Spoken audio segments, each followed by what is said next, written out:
2024 లేదా 25లో డిగ్రీ లేదా బీటెక్ చదివారా? సాఫ్ట్‌వేర్ జాబ్ కోసం ఎదురు చూస్తున్నారా? అయితే కోడ్ జ్ఞాన్ 100 డేస్ కోర్సులో చేరండి, జాబ్ సాధించండి. నమస్కారం ప్రియా చౌదరి గారు. నమస్తే. ఒక వ్యక్తితో వివాదం ముదురుతున్నప్పుడు ఇంకెక్కడితో ఆపేస్తే బాగుంటుంది అని అనుకునేటువంటి ఇండికేషన్స్ ఏ విధంగా ఉంటాయండి? అది ఎలా మనం గమనించుకోగలగాలి ముందే? ఎందుకంటే ఫ్రెండ్షిప్ ముదిరితే ఎక్స్పెక్టేషన్స్ పెరుగుతాయి, అది ఇంకోలాగా దారితీస్తుంది. భార్యాభర్తల్లో కూడా ఏదున్నా సరే అతిగా మించినా కూడా దాని పరిణామాలు తీవ్రంగానే ఉంటాయి. సో ఈ వివాదం అది వివాదం కిందకి మారుతున్నప్పుడే లేదు, ఇది ఎక్కడో ఎక్స్ట్రీమ్ లెవెల్కి వెళ్ళిపోతుంది, దీన్ని ఆపితే బెటర్ అనేటువంటి ఇండికేషన్స్ని మనం ఏ విధంగా గుర్తించాలి ముందే? సింపుల్ నాగరాజు గారు, ఎదుటివాడు నోరు తెరవంగానే నువ్వు నోరు మూసుకొని కూర్చుంటే చాలు కదా, వివాదమే ఉండదు. తెలివైన వాడి లక్షణం అంతే. ఒక కథ ఉంది. సాధువు దగ్గరికి ఒక ఆవిడ వెళ్ళింది. రోజు ఇంట్లో గొడవలు, తెగ కొట్లాడుకుంటున్నారు. నువ్వెంత అంటే నువ్వెంత, తమలపాకుతో నేను ఒకటి ఇస్తా అంటే పెళ్ళం తలుపు చెక్కతో నేను 2 ఇస్తానని చెప్పేసి అని కొట్టుకు వస్తున్నారు. ఇట కాదని చెప్పేసి అని ఇసుగు పుట్టింది అనమాట. ఆ ఊళ్ళోకి ఒక సాధువు గారు వచ్చారు. సాధువు వచ్చిన తర్వాత ఆయన దగ్గరికి వెళ్ళి, వెనకటికి ఇవే కదా విషయం ఏంటంటే, సంసారం యొక్క కష్టాలని నష్టాలని సాధువులు తీర్చేవాళ్ళు. సన్యాసులకి పోయి చెప్పుకునేవాళ్ళు, వాళ్ళు తీర్చేవాళ్ళు అనమాట.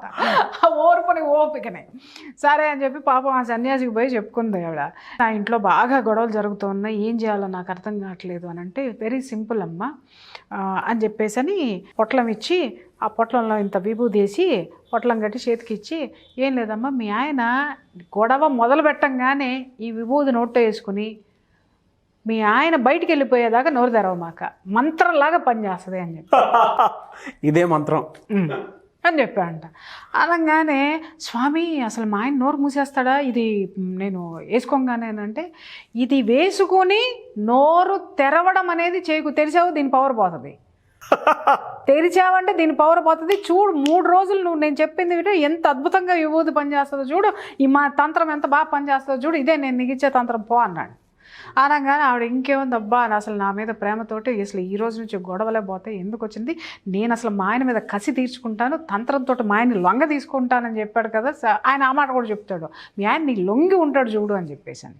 సరే అని చెప్పేసి అని వెళ్ళింది. మొగుడు మామూలుగా రానే వచ్చాడు, యాజ్ యూజువల్గా రాగానే ఏంటే అని అడిగాడు. అనగానే, అమ్మ లొంగ తీసుకోవాలి కదా అంటే, నోరు మూసుకోవాలంటే భార్య కదా, నోరు ఎట్ట మూసుకుంటుంది, నోరు తెరిచేదే భార్య, మూసుకునేది కాదు, అరిచేవాడు భర్త, నోరు తెరిచేది భార్య. కాబట్టి ఎక్కడున్నావే కాఫీ తీసురా అది ఇది అని అనగానే గబా గబా వెళ్ళిపోయి ముందు వంటగదిలో కంటే ముందు దేవుడు గూట్లోకి వెళ్ళి గబగబా ఆ సన్యాసి గారు ఇచ్చినటువంటి విభూతి నోట్లో వేసేసుకుని గమ్మన కూర్చుంది. నీ సంగతి చెప్తానండి, ఇది చూడు నీ మీద ఎలాంటి ప్రభావం చూపిస్తా అని చెప్పేసి అని సయాకి వెళ్ళిపోయి పొయ్యి ముందు కూర్చొని కాఫీ పెడతా ఉంది.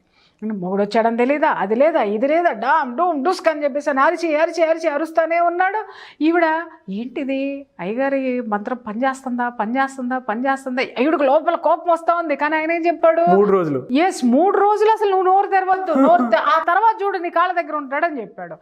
అసలు 3 రోజులు ఓపిక పడితే అసలు జీవితాంతం కాళ్ళ దగ్గర ఉంటాడు కదా ఈడు అని చెప్పేసి ఈ అమ్మ ఏం చేసింది, నరాలు తెగిపోతున్నాయి, అవతలు తిరుగుతుంటే నోరు తెరవకుండా ఉండలేనటువంటి పరిస్థితి. అయినా సరే వెంకి ఆసన వేసుకుంటూ కూర్చొని కాఫీ కలిపి ఇచ్చింది. ఇచ్చిన తర్వాత కాఫీ తాగుతా ఉన్నాడు. కాఫీ తాగిన తర్వాత ఆడ పెట్టాడు. మళ్ళీ తర్వాత మళ్ళీ చెడామడ నీళ్ళు పెట్టు, దీపమొహ వేసుకొని చూస్తామంటే నీళ్ళు తాగలే బాత్రూంలో అన్నాడు. అసలు మరీ విపరీతంగా కోపం వచ్చింది.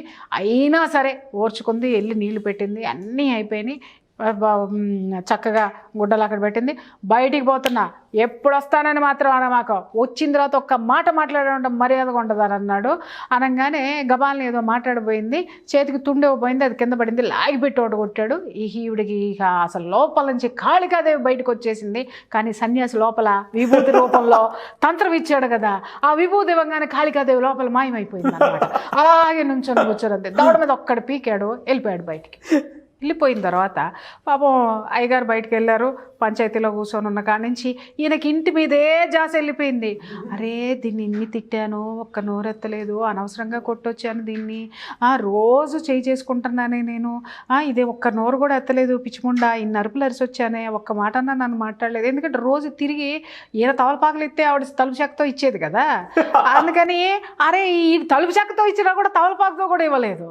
అందుకని ఏందా అని వాడు తెగారు చేసి చిచ్చి లేదు ఇవాళ ఇంటికి వెళ్ళంగానే మా ఆవిడకి సారీ చెప్పాలి నేను అని చెప్పేసి అని ఏం చేశాడు, ఇంటికి వచ్చాడు. ఇంటికి రాగానే మొగుడు వచ్చాడు కదా, మళ్ళీ వస్తుంది కదా విభూతి పొట్లం పక్కన పెట్టుకుంది, మళ్ళీ రోజు షురూ కదా కొట్లాట. ఆయన ఏమన్నాడు, నీ అంతటా నువ్వు నోరు తెరవద్దు, నీ మొగుడు నోరు తెరిస్తే మాత్రం ఇది వేసుకో అన్నాడు. అది ఆయన చెప్పినటువంటి రెమెడీ.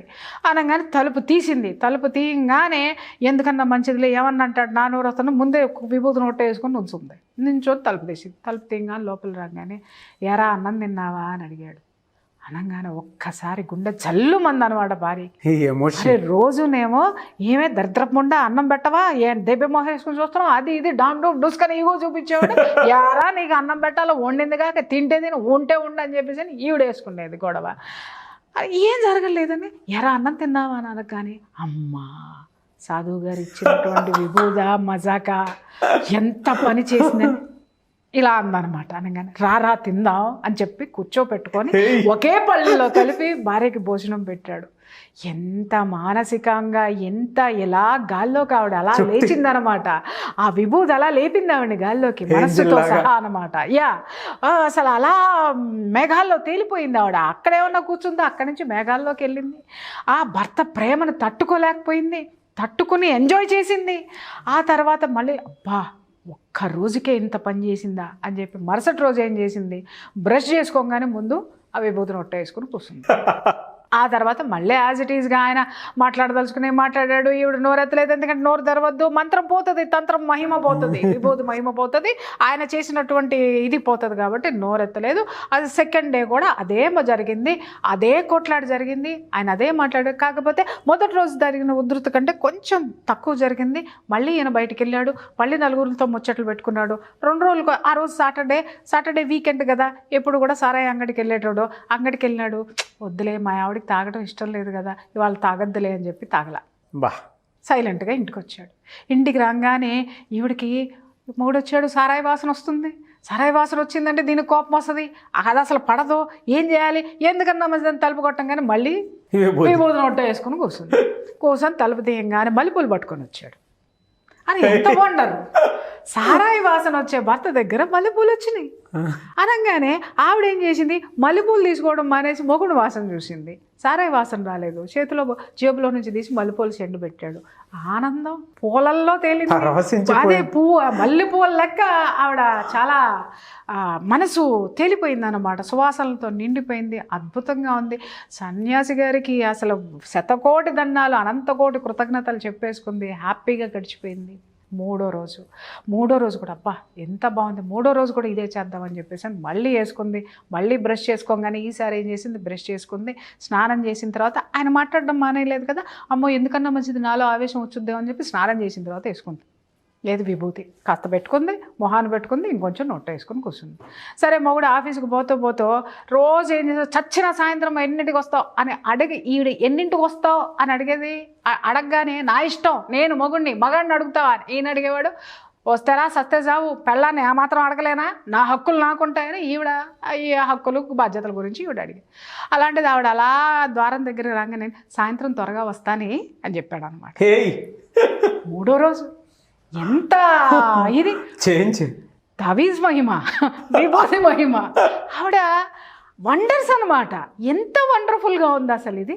ఏంటి నా భర్తలో ఇంత మార్పు, సన్యాసి గారు ఆయన ఎంత తపస్వి, ఆ తపస్సంతా నాకు దారబోసి విభూతిలో పోసి ఇచ్చినాడు, ఏందిరా బాబోయ్ అనేసి ఆ రోజు మళ్ళీ ఆయన చెప్పాడు, అమ్మ నేను మళ్ళీ 3 రోజుల తర్వాత మళ్ళీ పక్క ఊరికి వెళ్ళి వస్తాను, వచ్చినప్పుడు మళ్ళీ కలువు స్వామి. ఈ లోపుకు ముందే అడిగింది అనమాట, స్వామి 3 రోజుల తర్వాత మా ఆయన మారతాడా అని అంటే, 3 రోజుల తర్వాత నేను మళ్ళీ వస్తానమ్మా, మళ్ళీ వచ్చినప్పుడు కలిసి నాకేం జరిగిందనేది చెప్పు అని చెప్తాడు. ఆ రోజు మరి ఆయన వస్తాడు. సాయంత్రం గబగబా స్నానం చేసింది, అయ్యవారికి కాసిన 4 పళ్ళు తీసుకొని వెళ్ళింది, ఇచ్చింది. ఇచ్చిన తర్వాత మొక్కేసిక్క, స్వామి మీ తపస్సు మహిమ ఎంత గొప్పది స్వామి, అసలు ఏమన్నా ఉందా, అసలు మీ విభూది మహిమ ఏదన్నా జరిగిందా, అసలు నా జీవితంలో అద్భుతాలు జరిగిపోయినాయి, అసలు ఒక్క మాట నా భర్త ఎంత మారిపోయినాడో అని చెప్పేసి అని మాట మాట్లాడింది. అనగానే మళ్ళీ ఏం చేశాడు, ఇంకొక పొట్లం తీసి ఒక గుప్పెడు తీసి ఇచ్చి, అమ్మ ఈసారి 40 రోజులు చెయ్యి, ఇక జీవితాంతం నీ భర్త అలాగే పడుతుంది. ఆవిడ అలాగే తీసుకొని పోయింది. అలాగే తీసుకొని పోయిన తర్వాత మళ్ళీ 40 రోజుల్లో ఈలోపు భార్యాభర్తల మధ్య అనుబంధం పెరిగింది, అన్యోన్యత పెరిగింది, ప్రేమ అనురాగం అన్నీ వచ్చినాయి. 40 రోజులకు వస్తానన్నటువంటి ఆ సాధువు గారు మళ్ళీ తపస్సు చేసుకుంటానికి వెళ్ళి ఓ 2 సంవత్సరాలకు వచ్చాడు. ఆయన వచ్చాడు అనగానే ఈవిడ ఆనందంతో భార్యాభర్త ఒకరోజు భర్తకు చెప్పింది, ఏంటే నువ్వు ఇలా మారిపోయావు, నాకు ఎంత ఆనందం వచ్చిందండి. ఇదంతా ఆయన సన్యాసి గారు ఇచ్చినట్టు విభూతిమయమండి, ఆయన ఇచ్చారు, మీలో మార్పు వచ్చింది అని అంటే, ఎంత మార్పు, ఆయన నన్ను మార్చాడు, నిన్ను మార్చాడు, ఆయన దర్శనం చేసుకుందాం పదా అని చెప్పి ఆయన ఊళ్ళోకి రాగానే ఇద్దరు కలిసి ఆ బిడ్డను తీసుకొని వెళ్ళారు. వెళ్ళి ఆయన దగ్గరికి తీసుకెళ్ళిచ్చి, స్వామి ఇదిగో మా యొక్క ప్రేమకు ప్రతిరూపం బిడ్డ పుట్టారు, మీ వల్ల ఇదే జరిగింది, అసలు మీ రుణం ఎలా తీర్చుకోవాలి స్వామి అని చెప్పేసి అని దండం పెట్టుకొని ఇంటికి తిరిగి వచ్చారు. తిరిగి వచ్చిన తర్వాత ఈ సంఘటన మొదటి నుంచి చూస్తున్నటువంటి ఒక రేలంగి నరసింహారావు లాంటి శిష్యుడు ఆయనకు ఒక ఆయన ఉన్నాడు అన్నమాట. ఆయన అడిగాడు, స్వామి అసలు అంటే అదేదో ఆ రహస్యం ఏదో నాకు కూడా చెప్పండి స్వామి, మీ తర్వాత నేనే కదా ఆ సీట్లో కూర్చోవాల్సింది, మరి ఇట్లాంటి సమస్యలు వచ్చిన వాళ్ళకి నేను ఇవ్వాలి కదా నాయన అంటే, ఏమి ఇచ్చారు చెప్పండి అంటే, మంత్రమా బొంద, నీ బొంద ఏరా నేను ఇచ్చింది, అదిగో ఆ పొయ్యిలో ఉన్న బూడిది ఇచ్చాను అన్నాడు. అని ఒక్కసారి షాక్ అవుతాడు, బూడిద ఇంత పని చేసిందా, బూడిదలో ఇంత మార్చం ఉందా అని అంటే, బూడిదలో లేదురా నాయన మార్చము, నోరు మూసుకుంటే మహత్తంతా మాటలో ఉంది. మాట జారకుండా ఉంటే, సంయమనం ఉంటే, ఓర్పు ఉంటే ఎదుటివాడు ఎంతటాడైనా చచ్చినట్టు నోరు మూసుకుంటాడు. ఏదో ఒకరోజు వాడికి కూడా రియలైజేషన్ వస్తుంది. కాబట్టి ఒకడు నోరు తెరిచినప్పుడు ఇంకొకళ్ళు తగ్గి ఉండడం అనేది చాలా అవసరము. ఆ రహస్యం వాళ్ళకి తెలియాలని చెప్పేసి అని ఈ విభూది రూపంలో నేను ఇచ్చాను. ఇప్పుడు వాళ్ళు ఏమనుకుంటారు అని అంటే, మార్పు వచ్చింది అనుకుంటున్నారు, వాళ్ళల్లో విభూది తెచ్చింది అనుకుంటున్నారు. నేను ఇచ్చింది బూడిదనైనా, మార్పు తెచ్చింది మాట. ఎప్పుడు ఉపయోగించాలి, ఎక్కడ తగ్గాలి, ఎక్కడ నెగ్గాలి, అటువంటి విచక్షణ అనేది ఉంటే ఏ భార్యాభర్తల జీవితాల్లోనైనా ఇంతటి ఆనందం ఉంటుంది అని చెప్పి ఆ శిష్యుడికి ఉపదేశం ఇస్తాడనమాట. రహస్యాన్ని ఓపెన్ చేస్తే నోరు తెరుచుకుంటాడు అనమాట ఆ శిష్యుడు. ఈ రహస్యాన్ని మీరు పెట్టుకోండి. Thank you so much Priya Chaudhary గారు. Thank you.